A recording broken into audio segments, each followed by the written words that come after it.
हर ऊट पटांग हरकत जो कि आप सोच भी नहीं सकते, वो पीसीबी करता है।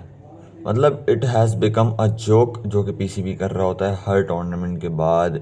पाकिस्तान हारे तो मतलब पाकिस्तान हार जाए तो ऐसा हो जाता है कि बातें तो बहुत बड़ी बड़ी होती हैं पर होता कुछ नहीं है।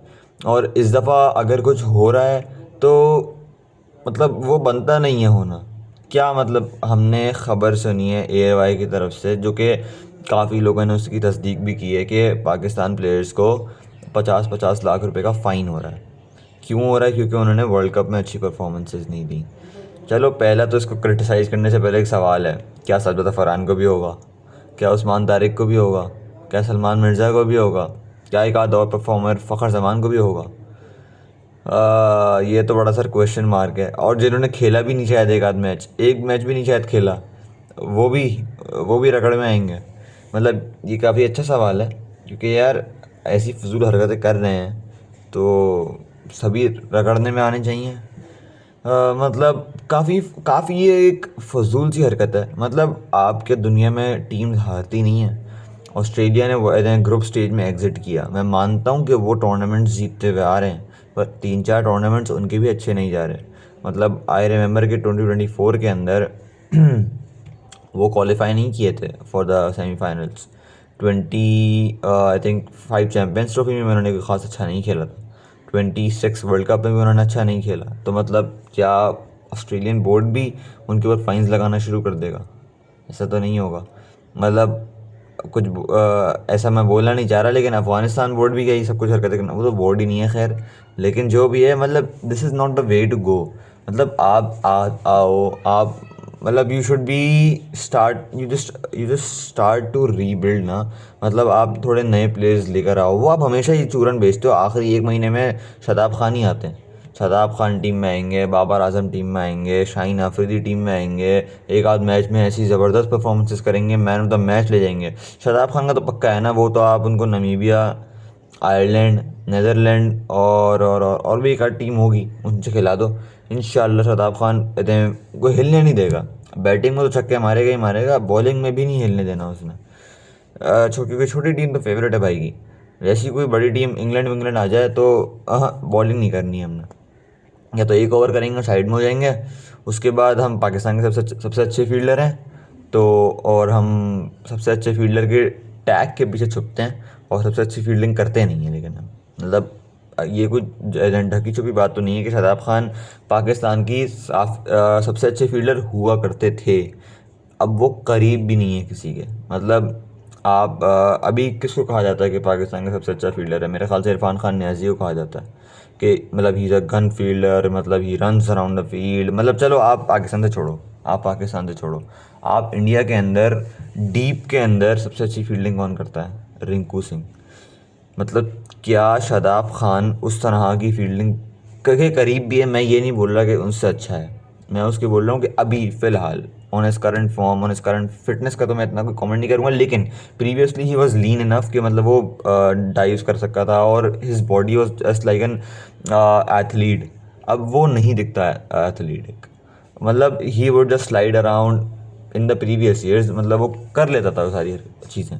मतलब राइट नाउ ना उसकी फील्डिंग किसी काम की है, ना उसकी बैटिंग किसी काम की है, ना उसकी बॉलिंग किसी काम की है against full member highly ranked Nations. Associate लो रैंक टीम्स की हम बात नहीं कर रहे, क्योंकि वो तो शादाब खान भाई हिलने भी नहीं देते। और same goes for Babar Azam, वो तो खैर एसोसिएट टीम्स के अगेंस्ट भी स्ट्रगल कर रहे हैं, उनका तो किस्सा ही अलग है। मोहम्मद यूसुफ ने बोला है कि उनकी टेक्निक के अंदर काफ़ी मसला है, तो दैट शुड बी रिजॉल्व। और शाहीन भाई की बात करें वो देखो, शाहीन आफरीदी का ये है कि वो किसी मैच में बेशक वो बड़ी हो टीम हो या तो छोटी टीम हो, या तो वो अच्छी बॉलिंग करेगा या तो फिर वो बहुत पिटेगा। मतलब उसकी पिटने की हद ना, मतलब एक अगर आप बुमराह को देखो, आपका बेस्ट बॉलर शाहीन अफरीदी है, उनका बेस्ट बॉलर जसप्रीत बुमराह। उसकी उसका ये है कि वो पिटेगा ना तो 4 में 40 उसका बहुत ज़्यादा पिटना होता है। इसका जो पिटना है ना शाहीन शाहीन भाई का, वो 4 में 50 भी जा सकता है, 4 में 55 भी खा सकता है। He has all the skill to do that. मतलब लेकिन उसके बाद ये भी है कि वो 4 में 20 भी खाएगा, 4 में 25 भी खाएगा। मतलब ये जो अनकंसिस्टेंसी है ना, इनकंसिस्टेंसी परफॉर्मेंसेस के अंदर बहुत ज़्यादा है। मतलब आपका जो ग्राफ है ना वो कभी मिनिमम पे होता है, कभी मैक्सिमम पे होता है। ऐसा नहीं है कि वो मैक्सिमम और मिनिमम जो है उनके बीच में डिफरेंस बहुत ज़्यादा है।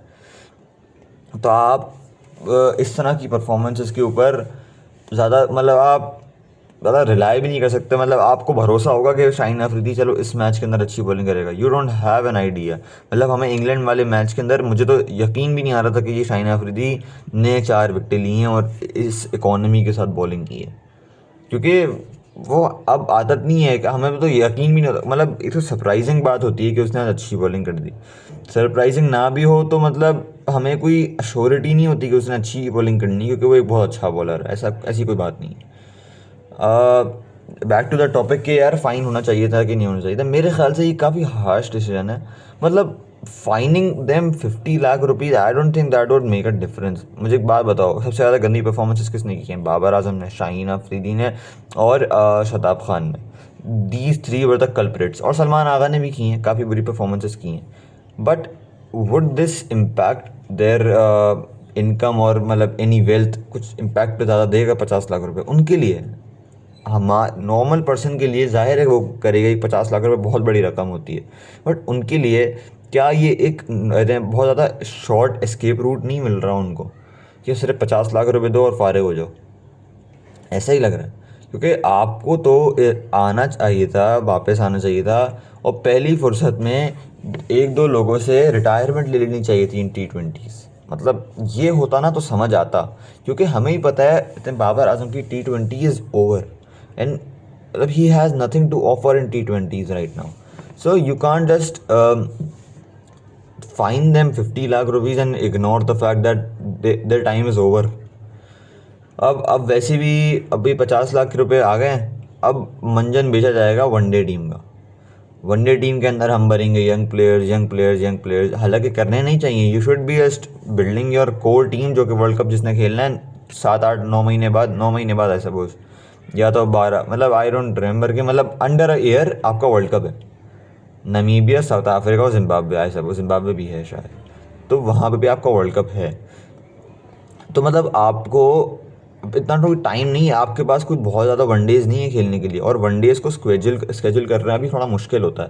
मतलब आप 8 मैक्स 3 वनडेज़ भी बहुत मुश्किल होते हैं, क्योंकि one day requires your energy, duration होती है लंबी, मतलब 7 8 घंटे का मैच होता है, तो इतना आसान नहीं होता उसको स्केजूल करना, अगर वो प्रीवियसली आपके सीरीज़ के अंदर नहीं है तो आई सपोज कि आपको अपनी कोर टीम ही भेजनी चाहिए। एज अ बैकअप आपको रिजर्व्स जो रखने चाहिए ना, वो तगड़े रखने चाहिए। तगड़े से मुराद है यंगस्टर्स, बट तगड़े यंगस्टर्स।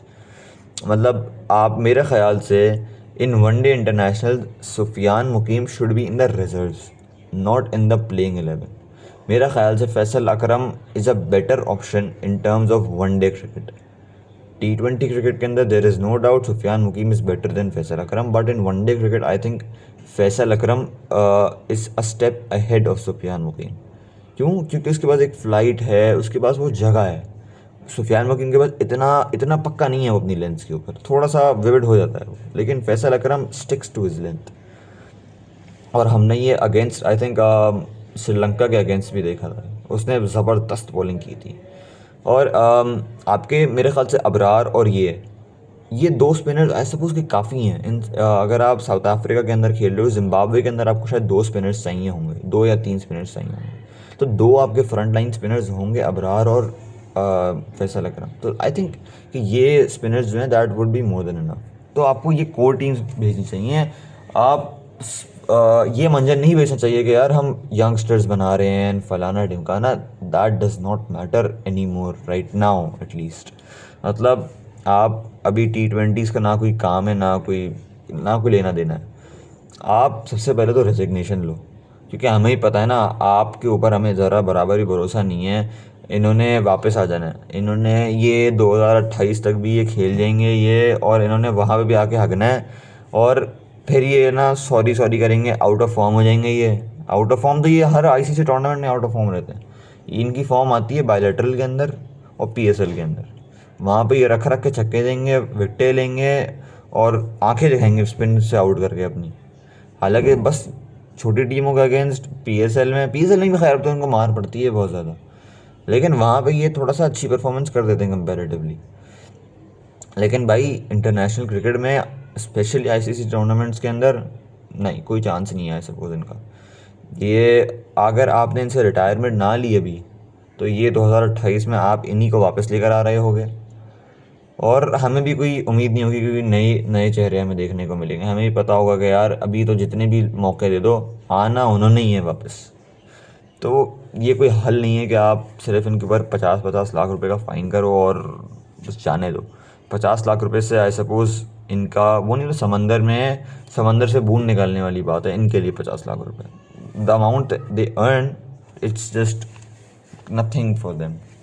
आई सपोज कि पीसीबी को थोड़ा सा अच्छा डिसीजन लेना चाहिए था, रिटायरमेंट्स ले लेनी चाहिए थी इन T20 इंटरनेशनल्स। पीएसएल खेलें, पैसे बनाएं, इन्जॉय, मतलब सब कुछ ठीक है, लेकिन इंटरनेशनल क्रिकेट में इन terms of T20 I think their career is over. So I think that's it for this video. और आई एडवाइस पीसीबी के मतलब कोई अच्छे डिसीजंस लिए जाएं इन सॉल्विंग दीज इश्यूज़। मतलब ये छोटी मोटी चीज़ों से काम नहीं चलेगा, थोड़ा सा बड़ा और बोल्ड स्टेप लेना पड़ेगा। ये इन पैसे लेने से कोई फ़र्क नहीं पड़ेगा, मतलब कहीं भी नहीं होता यार ऐसी, ये मतलब बहुत छोटी हरकतें लगती हैं कि आप पैसे पैसे काट रहे हो। मतलब मैं मानता हूँ कॉर्पोरेट वर्ल्ड के अंदर भी ऐसा कुछ होता है, but cricket is a bit different.